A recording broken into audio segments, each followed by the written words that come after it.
नमस्कार दोस्तों, मेरा नाम है सुखदेव और आप मेरा चैनल देख रहे हैं जॉब तक। दोस्तों, डीएफसीएल की जो वैकेंसीज आई है उसका फुल नोटिफिकेशन रिलीज कर दिया है और ये जो वैकेंसीज आपका रहेगी dedicate freight corridor corporation of India limited, जिसको डीएफसीएल के नाम से जाना जाता है। ये भारत सरकार का एक जो इंटरप्राइजेस कंपनी है और government of India enterprises ministry of railway के अंतर्गत आता है। ये इसका नोटिफिकेशन नंबर यहाँ पर देख सकते हो। और ये दोस्तों आपका जो है परमानेंट बेसिस वैकेंसीज रहेगी। बहुत तरह की यहाँ पोस्ट रखा गया है, सभी पोस्ट के लिए आपका अलग अलग जो है क्वालिफिकेशन उन्होंने रखा गया है। तो चलिए एक एक पोस्ट के बारे में डिटेल्स बात करते हैं, देन इसके बाद सिलेबस के बारे में भी बात करेंगे। तो सबसे पहले इंपॉर्टेंट डेट्स के बारे में जानकारी लेते हैं। इसका जो फॉर्म स्टार्ट हो रही है दोस्तों आपका 20 मई से स्टार्ट होगी, ठीक है, यानी कि आज से इसका जो फॉर्म है स्टार्ट हो चुकी है। और लास्ट डेट इसका फॉर्म भरने का हो दोस्तों आपका 19 जून तक आप इसका जो है फॉर्म भर सकते हो, ठीक है। उसके बाद date of opening window of application form correction, आपने कोई फॉर्म वगैरह में गलती कर दी है तो उसको सुधार के लिए 26 जून से लेकर 30 जून तक आप इसको सुधार भी कर सकते हो। उसके बाद देखिए टेंटेटिव एग्जाम शेड्यूल की बात करें तो फर्स्ट स्टेज सीबीटी आपका अगस्त से शुरू हो जाएगा, सेकेंड आपका दिसंबर से शुरू होगा और आपको जो है एटीट्यूड टेस्ट आपका जो है CBAT जो है आपका मार्च होगा। ये सारे जो डेट्स हैं वो इसमें जो है चेंज भी हो सकती है। चलिए इसके बारे में और डिटेल्स बात करते हैं। इसकी अधिक जानकारी के लिए आप इनको जो हेल्पलाइन नंबर या डेस्कटॉप जो यहाँ पर दिया है ईमेल वगैरह से आप इनको जो कांटेक्ट कर सकते हो आपको फॉर्म भरने में कोई तरह से दिक्कत हो रही है तो, ठीक है। चलिए डिटेल्स ऑफ पोस्ट और एसेंशियल क्वालिफिकेशंस के बारे में बात करते हैं। तो जैसे आपको पहले पता होगा इसमें दो तरह की पोस्ट है, एग्जीक्यूटिव के लिए और नॉन एग्जीक्यूटिव के लिए। एग्जीक्यूटिव की जो पोस्ट है यहाँ पर देख सकते हो और इसकी जो सैलरी रहेगी एग्जीक्यूटिव की स्टार्टिंग में आपका 30,000 रहेगा, लास्ट आपका 1,20,000 तक आपका सैलरी रहेगी, प्लस आपका आईडीए पे स्केल की रहेगी। और इसमें जो एग्जीक्यूटिव की सिविल के लिए यहाँ पर देख सकते हो 50 पोस्ट है और यहाँ पर कैटेगरीज वाइज यहाँ पर सीटों की जो है डिवाइड की गई है। इसके लिए आपको देखिए एग्जीक्यूटिव सिविल के लिए क्वालिफिकेशन आपका 3 इयर्स का डिप्लोमा आपका सिविल इंजीनियरिंग या सिविल इंजीनियरिंग ट्रांसपोर्टेशन या सिविल इंजीनियरिंग कंस्ट्रक्शन वगैरह technology, civil engineering public health, civil engineering water resource, इनमें से कोई भी ब्रांच आपके होने चाहिए लेकिन 60% आपके मार्क्स रहने चाहिए, ठीक है। उसके बाद देखिए दूसरी जो पोस्ट जो मेडिकल स्टैंडर्ड आपका A3 रहेगा, AI3। और इसमें जो सेकेंड पोस्ट है वो आपका एग्जीक्यूटिव इलेक्ट्रिकल के लिए है, जिसमें आपका टोटल 30 पोस्ट है। और इसके लिए क्वालिफिकेशंस की अब बात करें तो 3 इयर्स का डिप्लोमा आपका electrical electronics, electrical and electronics, power supply instrumental control, industrial electronics, electronics and instrumentation, applied electronics, digital electronics, instrumentation, power electronics, electronics and control system, इनमें से कोई भी ब्रांच से आपने डिप्लोमा कर रखे हैं 60% के साथ तो आप इसको भर सकते हैं। उसके बाद देखिए executive operation and business development के लिए सबसे ज़्यादा यहाँ पर इसका पोस्ट है 235 पोस्ट रखा गया है। और इसके लिए सिंपल ग्रेजुएट आपका रहने चाहिए, कोई भी स्ट्रीम से हो, फिजिक्स केमिस्ट्री मैथ या कॉमर्स या आर्ट्स से, लेकिन आपको 60% मार्क्स रहने चाहिए। उसके लिए देखिए यहाँ पर टोटल 235 है और यहाँ पर कैटेगरीज वाइज यहाँ पर सीटें दिया गया, आप इनको एक बार देख लीजिए। लेकिन उसके बाद दोस्तों सेकंड नेक्स्ट जो पोस्ट है वो आपका जो रहेगी एग्जीक्यूटिव फाइनेंस की पोस्ट रहेगी, जिसमें 14 पोस्ट रखा गया है। और इसके लिए आपका 3 इयर्स का बैचलर डिग्री आपके पास रहनी चाहिए, कॉमर्स वगैरह से 60% मार्क्स रहनी चाहिए। उसके बाद एग्जीक्यूटिव ह्यूमन रिसोर्स HR की पोस्ट है 19 पोस्ट है। और इसके लिए देखिए 3 years bachelor degree business administration BBA या bachelor of management studies MBS या HR या पर्सनल मैनेजमेंट रिलेटेड कोई भी कोर्स आपके पास है 60% के साथ तो आप इस पोस्ट के लिए एलिजिबल होंगे। उसके बाद देखिए नेक्स्ट पोस्ट है वो आपका एग्जीक्यूटिव इंफॉर्मेशन टेक्नोलॉजी के लिए 6 पोस्ट है, जिसके लिए आपका 3 इयर्स का bachelor degree computer application BCA या 3 इयर्स का इंजीनियरिंग डिप्लोमा अपनी computer science, information technology, electronics and electronic communication, electronics and telecommunication या नेटवर्किंग से रिलेटेड कोई भी कोर्स किए तो आप इस पोस्ट के लिए अप्लाई कर सकते हैं। उसके बाद देखिए सेकंड जो पोस्ट है वो आपका रहेगा जूनियर एग्जीक्यूटिव के लिए, जिसमें जो है ITI वाले कैंडिडेट इसमें अप्लाई कर सकेंगे। उसका जो पे स्केल रहेगा दोस्तों स्टार्टिंग में 25,000 रहेगा और लास्ट आपका 68,000 तक भी जा सकते हैं, ठीक है, तो यहाँ पर दे सकते हो।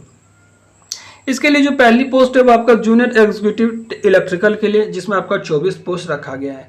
इसके लिए क्वालिफिकेशन जो रखा गया दोस्तों आपका 10+ में आपका जो है 60% से कम नहीं होना चाहिए, 60% आपके मार्क्स 10th में है तो ही अप्लाई कर सकेंगे। और प्लस आपका ITI के कोर्स 2 साल के रहने चाहिए, या आपने ITI नहीं किया 2 साल का अप्रेंटिसशिप किए तो भी आप इस पोस्ट के लिए अप्लाई कर सकते हैं। ITI आपने NCVT से की हो या SCVT से, दोनों ही बोर्ड के कैंडिडेट फॉर्म को भर सकेंगे।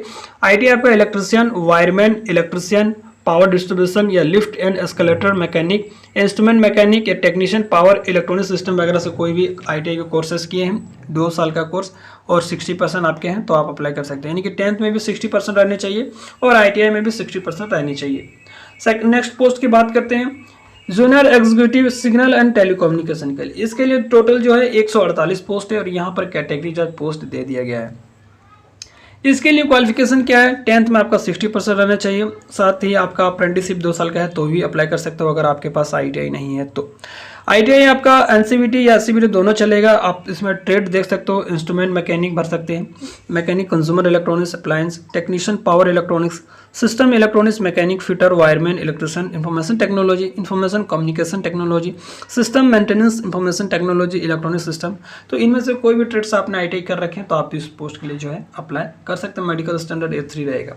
जूनियर एग्जीक्यूटिव मैकेनिकल की बात करें तो 9 पोस्ट है और इसमें 10th के साथ आपका ITI जो है होना चाहिए फिटर ट्रेड से, या आपके साथ जो है 10th प्लस आपका ITI 1 ईयर का है और आपने अप्रेंटिसशिप वगैरह की है तो भी अप्लाई कर सकते हो, या आपके पास जो है वेल्डर या प्लम्बर ट्रेड 1 ईयर का कोर्सेस है और 1 साल का अप्रेंटिस है तो आप इस पोस्ट के लिए अप्लाई कर सकते हो।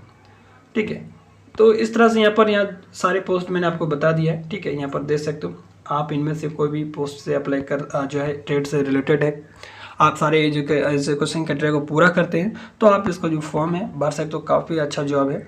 और यहाँ पर देख सकते हो इंपॉर्टेंट इंस्ट्रक्शन रिगार्डिंग क्वालिफिकेशन और क्राइटेरिया की बात करें तो देखिए यहाँ पर क्वालिफिकेशन यानी कि सर्टिफिकेट आपको 19/6/2023 के बीच मतलब तक हो जाना चाहिए आपके पास क्वालिफिकेशन सर्टिफिकेट। इसके बाद अगर होते हैं तो आप नॉट एलिजिबल होंगे।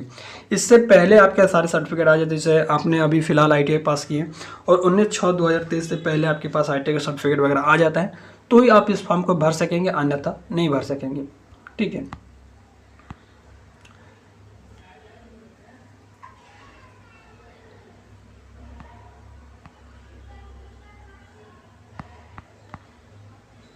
तो इसमें जो दोस्तों देखिए यहाँ पर एक चीज़ दे सकते हो 5 नंबर पे, engineering degree can be BTech BSc engineering 4th year. तो आपने BTech भी किए हैं, BSc वगैरह 4 ईयर्स का तो भी आप इस पोस्ट के लिए अप्लाई जो है कर सकते हैं।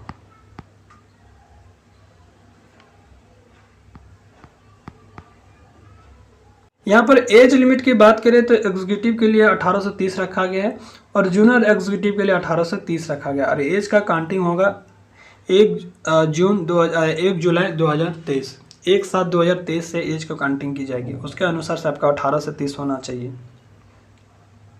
और एज का रिलैक्सेशन आपको मिलेगा OBC के लिए 3 साल, SC ST के लिए 5 साल। इस तरह से एज का रिलैक्सेशन आपको जो है डिफरेंट कैटेगरी जो है मिलेगा।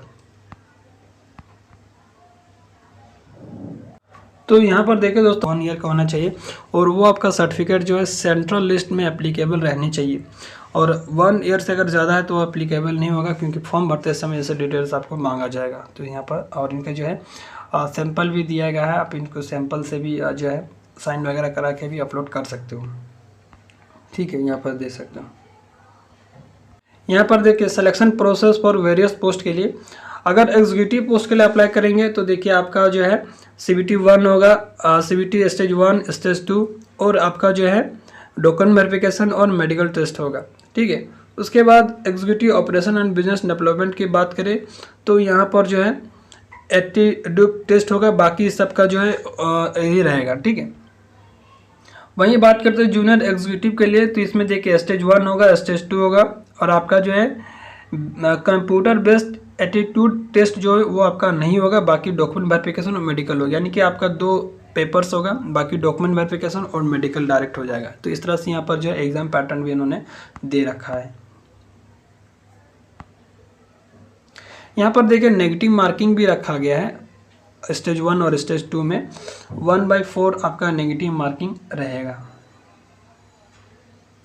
स्टेज 1 जो है एज ए स्क्रीनिंग रहेगा, यानी कि एज ए क्वालिफाइड नेचर रहेगा। स्टेज 2 में जो आपका फाइनल शॉर्टलिस्ट होगा। ठीक है, स्टेज 2 में जिसका मार्क्स ज़्यादा रहेगा उसमें फाइनल सिलेक्शन होगा। स्टेज 1 जो है ओनली स्क्रीनिंग नेचर रखा गया है। मतलब फाइनल सिलेक्शन आपका स्टेज 2 में होगा। ठीक है, यहाँ पर देख सकते हो।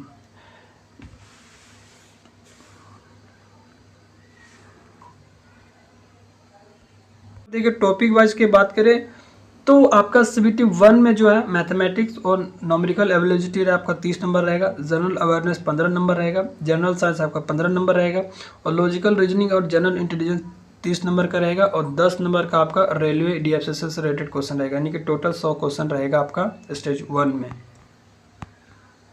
जिसके लिए यहाँ पर क्वालिफिकेशन मार्क्स आपको देखिए ईडब्ल्यूएस और जनरल के लिए 40 नंबर लाना पड़ेगा, 40% लाना पड़ेगा और ईएससी ओबीसी और नॉन क्रीमी लेयर के लिए 30% लाना पड़ेगा और एसटी के लिए 25% लाना पड़ेगा। एप्लीकेशन फ़ी की बात करें तो दोस्तों यहाँ जो है कैटेगरी वाइज अनुसार से जो है अलग अलग एप्लीकेशन फ़ी रखा गया है।